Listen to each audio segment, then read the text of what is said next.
Oke, Bismillahirrahmanirrahim. Nanti diskusinya digabung saja. Kajian tasawuf tadi ingin dekat dengan Tuhan tasawuf. Ini adalah makna satu kehadiran juga ya sama mendekatkan diri kepada Tuhan juga. Ketika kehadiranmu bersama keluarga almarhum suamimu hanya dirasakan menambah beban bagi mereka, maka sebaiknya engkau pergi saja. Adalah lebih baik, bahkan lebih dari itu, apabila kehadiranmu sama dengan ketidakhadiranmu,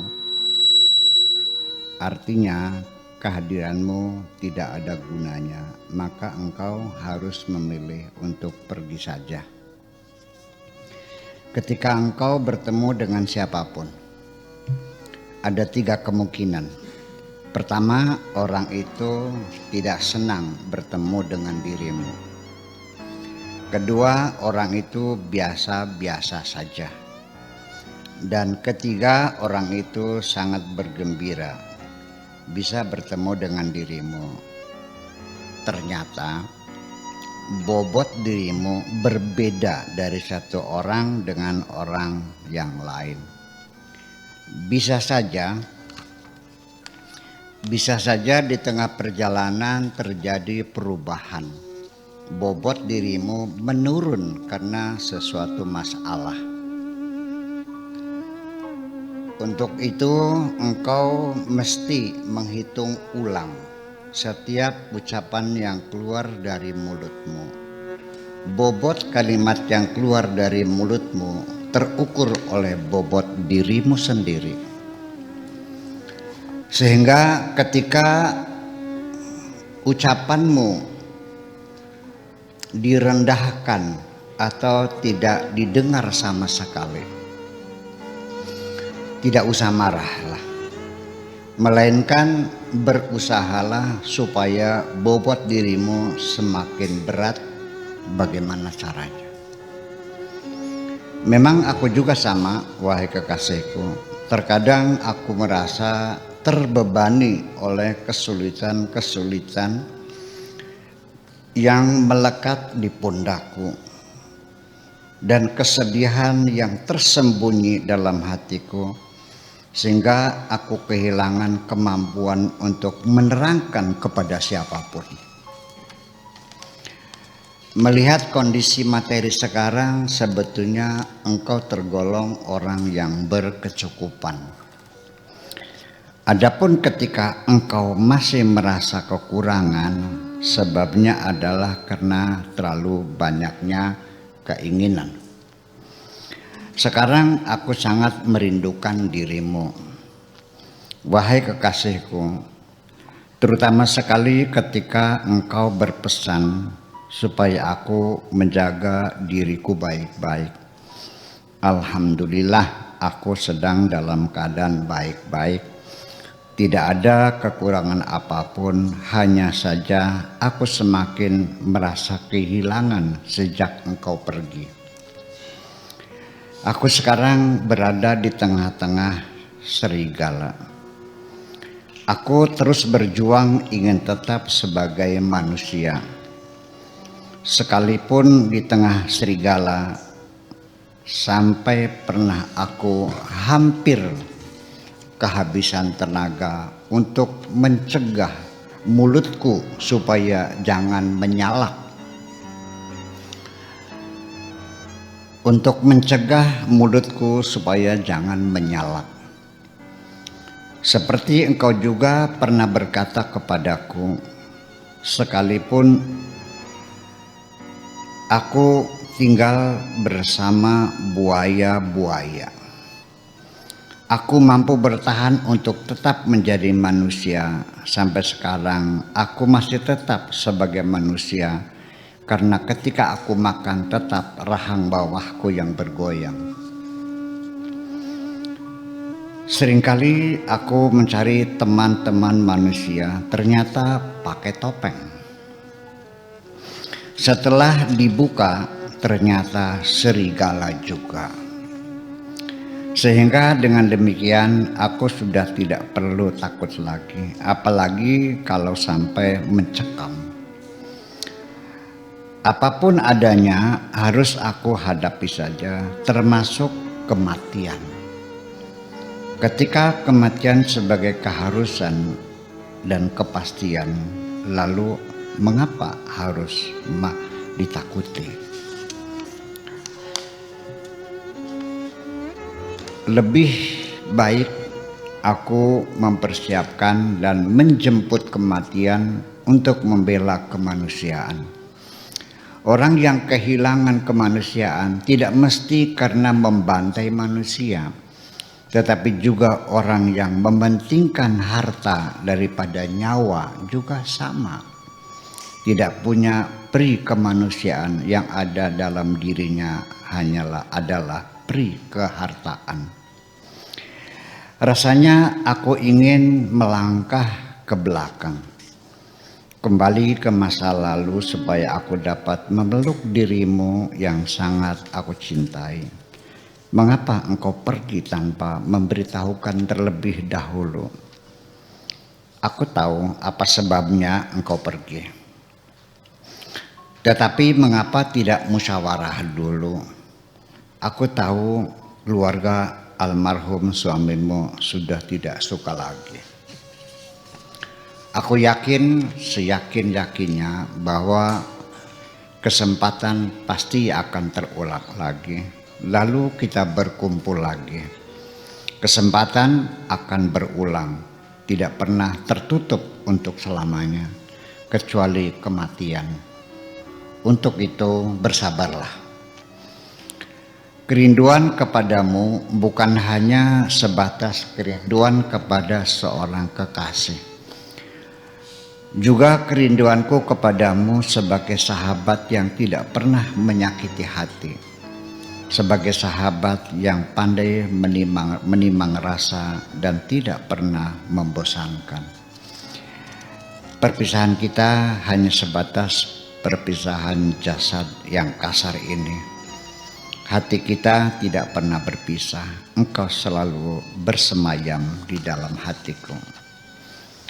Aku bukan orang yang tenggelam dalam lamunan, tetapi aku orang yang pandai membangun imajinasi.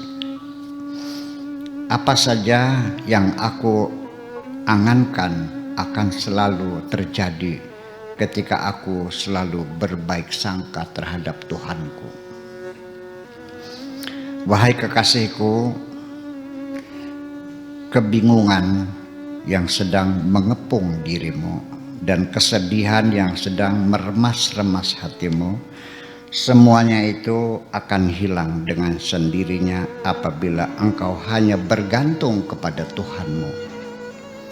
Yang sering membaca itu surat-surat cintanya dengan renungan yang dalam, kemudian bersabar. Kita pasti bertemu lagi. Bila engkau sudah siap, mari kita segera melangkah.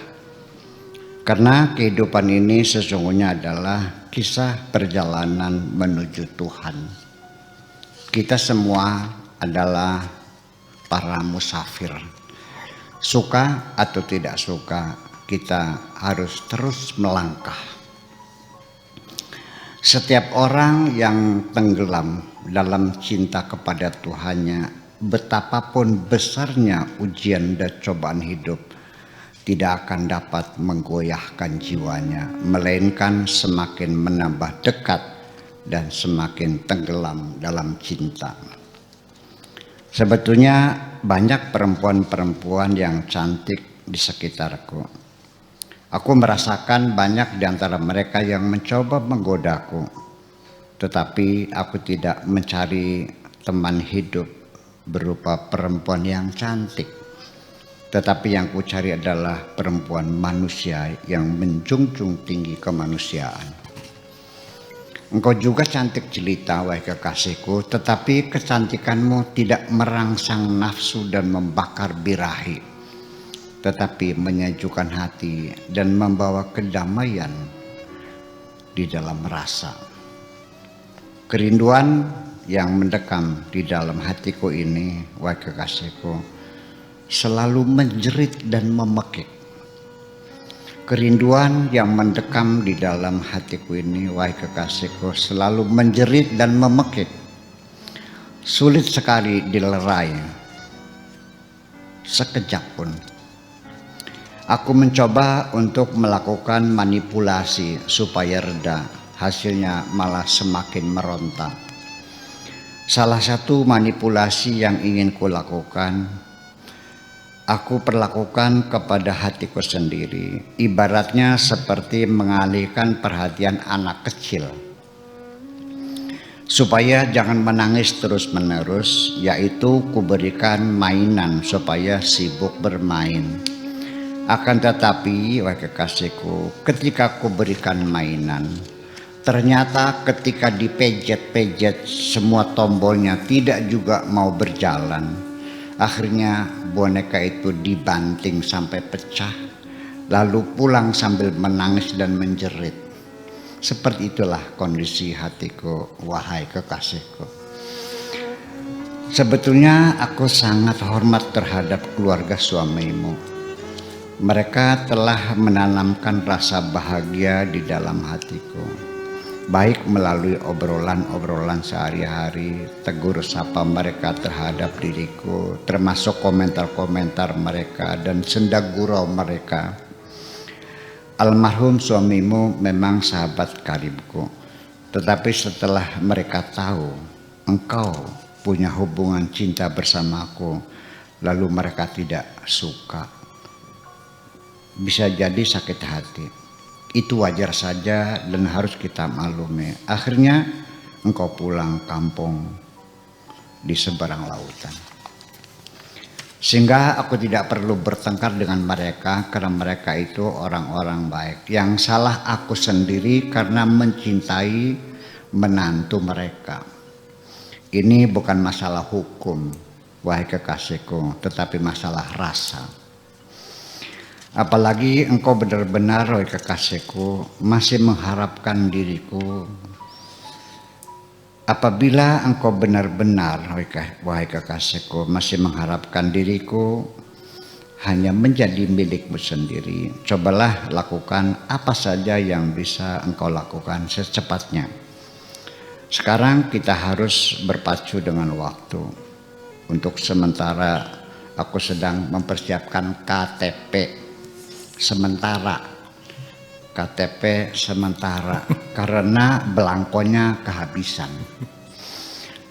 Juga surat numpang kawin dari kepala desa, dan terakhir surat keterangan duda mati yang perlu dilampirkan surat kematian istriku 10 tahun yang lalu. Hanya itu saja. Nanti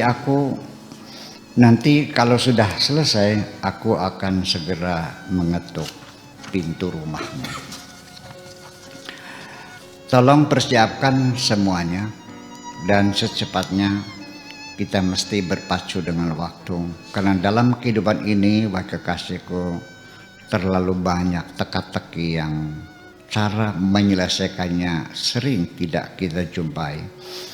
Dalam hidup ini ada saja harapan itu, tetapi kita tidak melihatnya. Kehidupan selalu ada, tetapi kita tidak tahu bagaimana memasukinya. Dalam kehidupan ini, wahai kekasihku, terlalu banyak pertanyaan yang kita jumpai, tetapi kebanyakan kita tidak tahu bagaimana menjawabnya. Oleh karena itu, masalah ini yang perlu segera kita jawab. Terima kasih.